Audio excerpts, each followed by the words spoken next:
Hi,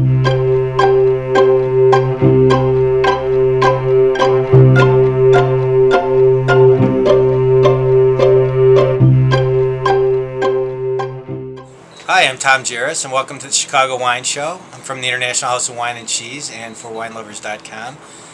We're located in Richmond, Illinois. Been in the wine business for 35 years, as some of you may know. Today I thought we'd talk about champagne. Champagne is sparkling wine. What's the difference between champagne and sparkling wine? Some people will ask me that question from time to time. What's in the bottle is very similar, but what the champagne has to be called champagne on the label has to come from the Champagne area or the geography of Champagne in France. Anything that's made anywhere else in the world technically cannot be called champagne. Sometimes you'll see a champagne name on a domestic wine, like Andres has champagne on it, some inexpensive stuff. You'll see the word champagne on there. And if they were ever to export that wine, they would call it sparkling wine. Now the process of making champagne is the same. There's a few different processes that are used to make sparkling wine or champagne. The most inexpensive process is where they'll actually put the gas into a big tank and cause the bubbles that way. They can do that. That's called the bulk method. And but the true method to make champagne is called method champenois. And I'm going to go through quickly what this method is all about. It's kind of interesting.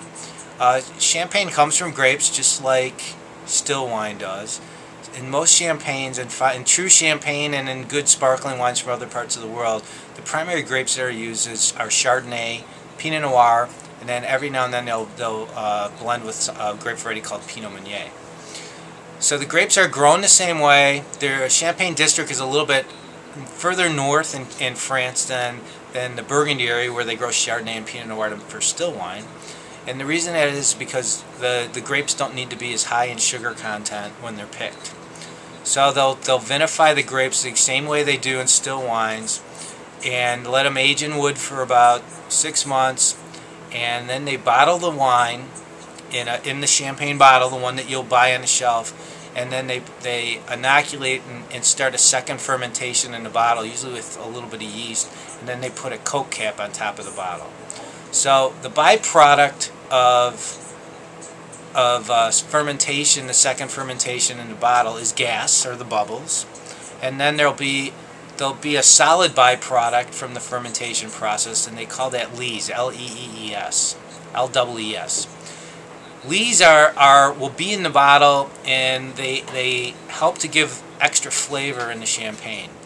What they'll do now after they cap that, they'll put the champagne on its side, and they'll put it, in France they have caves, they'll put them in caves, and sometimes they'll sit there from anywhere from 4 years to, or even longer, sometimes probably from two years to, they can sit for 50 years. And while the champagne is in the bottle with the lees on its side, it can sit for a long time. That would be now when they're making champagne, there's two types of champagne, in that there's non-vintage champagne, which could be a blend of different vintages, or vintage champagne. Vintage champagne costs more money. It's handled a little bit differently. It's usually the better quality grapes. They're Grand Cru grapes from the Champagne district in France, or in California they're better quality grapes.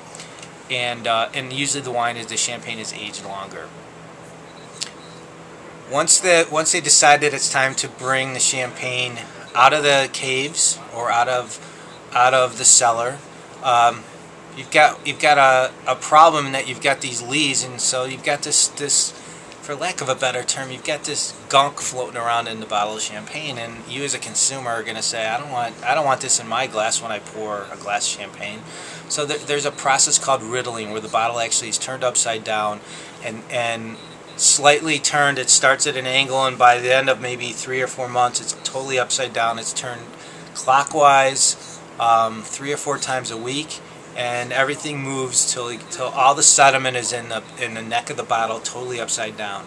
They'll then freeze the neck of the bottle, and they'll turn the bottle over. They'll pop off the Coke cap. The pressure will force all the lees out, and now they got to top off a little bit of wine back into the bottle so the bottle has a full level. In that topping of wine, they have what's called the dosage, and the dosage is a brandy and sugar mixture to give the wine is bone dry at this point, and they want to give it to the sugar or the sweetness or the fruitiness that they're asking for, that their consumer or what they market to.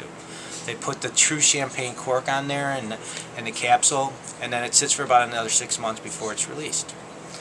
So that's the long and the short of how champagne is made, whether it's sparkling wine from the rest of the world or champagne from the Champagne area in France. And we as Americans, I think, drink far too little champagne. We drink champagne for holidays. Everybody seems to want champagne for New Year's Eve. But you're really missing out, because champagne's a great thing, and you can drink it just with dinner or just as an aperitif. Try it more often. Cheers. Have a good day. I'm Tom Jiaras signing off for the Chicago Wine Show.